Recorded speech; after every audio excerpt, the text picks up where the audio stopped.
आज मैं आपके लिए लेके आई हूँ ये गुजराती स्टाइल लड्डू की रेसिपी। और इसमें मैं गेहूं के आटे, जो रोटी बनाते हैं वो वाला आटा, और सूजी को मिक्स करके नहीं बनाने वाली हूँ। जो प्रॉपर तरीका है वो मैं बताने वाली हूँ और परफेक्ट मैप के साथ बताऊँगी। तो वीडियो एंड तक ज़रूर देखना। अगर आप मेरे तरीके से बनाओगे तो एकदम टेस्टी और दानेदार लड्डू बनेंगे आपके। तो चलिए फटाफट से हम रेसिपी स्टार्ट कर लेते हैं। तो इसके लिए पहले हमें लड्डू का आटा चाहिए। तो ये इस तरीके का आटा हमारे यहाँ मिलता है। अगर आपके वहाँ ना मिलता हो तो आप गेहूं को पीस के भी इस तरीके का आटा बना सकते हो। तो ये सूजी जैसा ही दिखता है, सूजी नहीं है, ये गेहूं का आटा है, पर इस तरीके से दरदरा आता है। तो हमें वो आटा चाहिए। तो मैं यहाँ पे 2 कटोरी ये आटा ले रही हूँ। अगर आप पीस नहीं सकते हो या ऐसा आटा नहीं मिलता है तो फिर आप जो रोटी बनाते हो वो आटा ले लीजिए गेहूं का, और इसमें सूजी डाल के आप बना सकते हो। पर वो रेसिपी मैं नेक्स्ट टाइम लेके आऊँगी। अभी मैंने ये रेसिपी आपके लिए बनाई है तो मैं वो शेयर कर रही हूँ।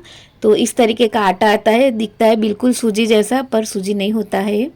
और इसके बाद अब हम इसमें 2 करछुल तेल डालेंगे। पहले मैंने 1 करछुल डाल के इसे मिक्स कर लिया है। एकदम अच्छे से मिक्स करना है इसे। और आप ऑयल की जगह पे यहाँ पे घी भी डाल सकते हो। मैंने यहाँ पे तेल डाला है। और मैंने जो दूसरा करछुल डाला था तो उसका सॉरी, मैंने वो क्लिप में शूट करना भूल गई हूँ। तो आप वो भी डाल दीजिएगा दूसरी बार भी ऑयल, और इसे अच्छे से मिक्स कर लेना है। और एक बार आप ज़रूर मेरी रेसिपी ट्राई करें, इसके बाद आप चैनल को सब्सक्राइब करना और वीडियो को लाइक करना, पर एक बार मेरे तरीके से ज़रूर बनाएं। तो अच्छे से इसे मिक्स करना है। आप देख सकते हो कि मुझे कितना टाइम लग रहा है इसे मिक्स करने में। और जब ये मिक्स हो जाए इसके बाद अब हम इसे थोड़ा थोड़ा पानी डाल के इसका आटा गूँथ लेंगे। आटा बहुत ही हार्ड भी नहीं होता है, बहुत सॉफ्ट भी नहीं होता है ये। तो पहले हम थोड़ा थोड़ा पानी डाल के आटा गूँथ लेंगे। जो हम भाखरी बनाते हैं तो उस तरीके का आटा हमें गूँथना है। भाखरी के लिए जो आटा गूँथते हैं वो, अब हमारे यहाँ गुजराती में तो भाखरी ही बोलते हैं, जो तेल वाली रोटी बनाते हैं इसे। आपके वहाँ क्या बोलते हैं मुझे नहीं पता है, आप मुझे कमेंट में बताना कि आप इसे क्या बोलते हैं वो। तो इसके लिए जो हम आटा गूँथते हैं भाखरी का, तो उस तरीके का आटा हमें ये गूँथना है लड्डू के लिए। और अब ये आटा भी रेडी है। मैं आपको दिखा देती हूँ कि कैसा रखना है वो। देखिए इस तरीके से होना चाहिए। और 10 मिनट इसे रेस्ट करने देंगे। 10 मिनट के बाद अब हम इसका मुठिया बना लेंगे। तो इस तरीके से थोड़ी सी लोई लेनी है और ऐसे हाथों की हेल्प से इस तरीके से हमें ये मुठिया बना लेना है, इस तरीके से।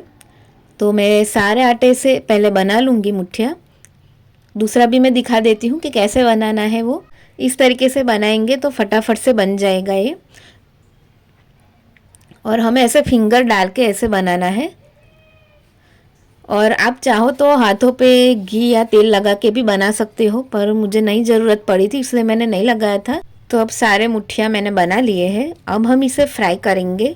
तो इसके लिए मैंने पहले से ही कढ़ाई में तेल गर्म होने के लिए रख दिया था। तो अब हमें इसे फ्राई करना है।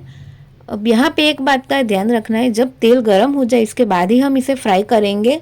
और हमें लो टू मीडियम फ्लेम पे इसे फ्राई करना है, हाई फ्लेम पे फ्राई नहीं करना है, वरना ये अंदर कच्चा रह जाएगा। तो एक एक करके हम सारे मुठिया डाल देंगे, जितने आ सके उतने। मेरे सारे आ गए थे एक ही बार में। तो हम इसे डीप फ्राई कर लेंगे और थोड़ा टाइम लगेगा इसे फ्राई होने में, तो पेशेंस रखना पड़ेगा। अगर जल्दी जल्दी में हाई फ्लेम पे पका लिया तो सारे जल जाएंगे और पूरी मेहनत बेकार हो जाएगी। तो ऐसा मत करना। और तेल आपको इतना लेना है जितना आप देख सकते हो यहाँ पे कढ़ाई में। तो जो हमने मुठिए डाले हैं तो वो सारे डूबने चाहिए तेल में। तो इतना तेल तो हमें लेना ही है, तभी ये अच्छे से फ्राई होगा। और थोड़ी देर के बाद हमें इसे उल्टाना है ताकि दोनों साइड से अच्छे से फ्राई हो जाए। और रेड कलर का होगा ये हल्का सा, तब तक हमें इसे फ्राई करना है। तो अब आप देख सकते हो कि ये सारे मुठिए फ्राई हो गए हैं। ऐसा कलर होना चाहिए, वहाँ तक हमें इसे फ्राई करना है। तो अब हम इसे निकाल लेंगे और थोड़ा सा ठंडा होने देंगे। थोड़ा ही होने देना है, बहुत ज़्यादा ठंडा नहीं होने देना है। और ये ठंडा हो रहा है तब तक हम एक और चीज़ रेडी कर लेते हैं। तो जो पैन में मैंने अभी फ्राई किए हैं मुठिए, तो उसी पैन को मैं यूज़ कर रही हूँ फिर से। तो इसमें हमें डालना है घी, 2 चम्मच बेसन डालना है और 2 चम्मच सूजी डालनी है। आप यहाँ पे सूजी नहीं है तो स्किप कर सकते हो, पर बेसन को स्किप नहीं करना है क्योंकि बेसन से बहुत ही बढ़िया टेस्ट आता है ये लड्डू में। और अब इन दोनों को हम भून लेंगे। और फ्लेम यहाँ पे एकदम लो रखनी है, लो फ्लेम पे ही इसे भुनना है और स्पैचुला से ऐसे चलाते भी जाना है इसे कंटिन्यूअसली। तो इसमें से हल्की सी स्मेल आएगी जब ये बेसन और सूजी भुन जाएंगे तब। तो बस वहाँ तक ही हमें इसे भुनना है और इसके बाद अब हम गैस को बंद कर देंगे। और अब जो हमने मुट्ठी को रखा था ठंडे होने के लिए, तो इसे भी इस तरीके से अब हमें तोड़ना है। तो इसलिए मैंने बोला था कि बहुत ज़्यादा ठंडा नहीं होने देना है। अगर ज़्यादा ठंडा हो जाएगा तो फिर आप हाथों से इस तरीके से नहीं तोड़ पाओगे। तो हल्का सा जब गरम और हल्का ठंडा आप हाथों से पकड़ सको, बस उतना ठंडा हो जाए, तब हम इसे इस तरीके से तोड़ लेंगे। और इसके बाद हमें इसे मिक्सी जार में डाल के पीस लेना है। तो पहले मैं आधा ही डाल रही हूँ इसमें, एक साथ में ही सब डाल के नहीं पीस लेना है। तो पहले आधा डाल के मैं पीस रही हूँ। और हमारे यहाँ गणपति जी को यही लड्डू का भोग लगता है, तो इसलिए हम यही लड्डू बनाते हैं गणपति में भी। तो अब मैं आपको दिखा देती हूँ पीसने के बाद। इस तरीके से ये दरदरा ही होना चाहिए, ऐसा ही पीसना है हमें, इसका पाउडर नहीं बनाना है। और अब जो हमने अभी बेसन और सूजी को भूना था, तो उसी कढ़ाई में मैं इसे डाल रही हूँ। इसी में हम मिक्स कर लेंगे और लड्डू बना लेंगे इसी में ही, ताकि बहुत ज़्यादा बर्तन ना हो। तो इसमें मैं डाल रही हूँ और जो बाकी का बचा था तो वो भी मैं पीस लूँगी और इसे भी इसके अंदर फिर से हम वो कढ़ाई में डाल देंगे। और पहले हम स्पैचुला से मिक्स कर लेंगे, इसके बाद हम हाथों का यूज़ करेंगे, क्योंकि जो हमने बेसन और सूजी को भुना है अभी, तो वो नीचे बैठ गया है।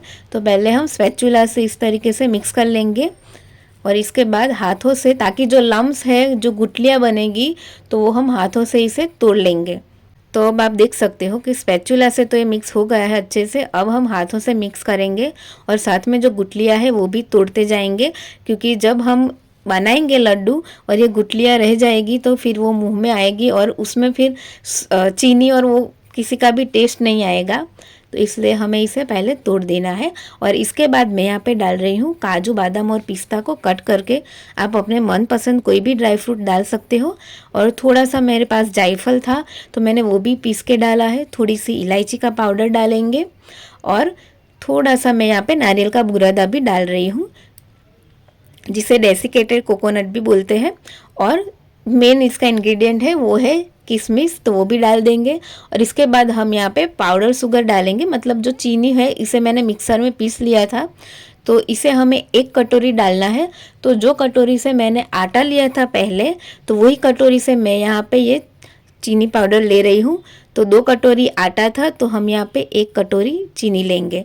और अगर आपको ज़्यादा मीठा खाना है तो आप टेस्ट करके अपने हिसाब से फिर इसमें कम ज़्यादा कर सकते हो, पर ये जो मेज़रमेंट है तो उससे ये कंप्लीट बन जाएगा, परफेक्ट मेज़रमेंट है ये। और इन सब को पहले हम अच्छे से मिक्स कर लेंगे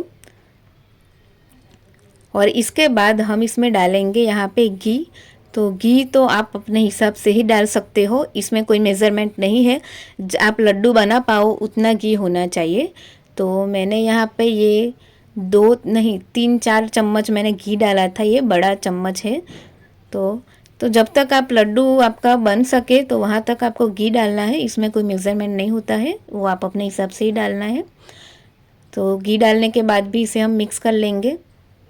तो अब आप देख सकते हो कि देखिए ऐसा इतना मैंने घी डाला है कि आप हाथों से ऐसे लड्डू इसका बना सकते हो। तो अब ये परफेक्ट है हमारा आटा, अब हम लड्डू बना लेंगे। तो इस तरीके से हाथों से आप जो भी तरीके से बनाते हो तो उस तरीके से आप बना लीजिए। तो हम तो ऐसे ही बनाते हैं। तो सारा लड्डू मैंने बना लिए हैं, एक प्लेट में निकाल लिए हैं और मैं आपको एक तोड़ के भी दिखा देती हूँ। और आप देख सकते हो कि ये कितना दानेदार बना है और बहुत ही टेस्टी बनते हैं इस तरीके से। तो आप ज़रूर ट्राई करें और मुझे कमेंट में बताना आपको रेसिपी कैसी लगी। मैंने बहुत सारी रेसिपी शेयर की है मेरी चैनल पे, आप कोई भी रेसिपी ट्राई करें और इसके बाद आप वीडियो को लाइक शेयर करना और चैनल को सब्सक्राइब करना। अब हम इसके ऊपर डाल देंगे खसखस, अगर नहीं है तो आप स्किप कर दीजिए, मेरे पास थी तो मैंने डाली है, क्योंकि खसखस हम इसके अंदर भी डालते हैं और इसे ऊपर से भी इस तरीके से हम डालते हैं। और जब हमने इसके अंदर चीनी, ड्राई फ्रूट्स वो सब डाला तब भी हम इसमें खसखस डालते हैं और स्किप भी कर सकते हो, मैंने नहीं डाला है। और इसके बाद क्या करते हैं, जब लड्डू बन जाए तब एक प्लेट में हम खसखस ले लेते हैं और फिर पूरे लड्डू को इसके अंदर घुमा देते हैं ताकि सारे लड्डू के ऊपर ये खसखस चिपक जाए। मैंने इसलिए नहीं बताया है क्योंकि फिर वीडियो बहुत ज़्यादा लंबा हो जाता, तो आप इस तरीके से भी कर सकते हो, इसलिए मैं आपको बता रही हूँ। और अब ये लड्डू तो बनकर तैयार है। आपको कैसी रेसिपी लगी है वो मुझे आप कमेंट में ज़रूर बताना। तो मिलते हैं अगले वीडियो में नई रेसिपी के साथ। Bye bye.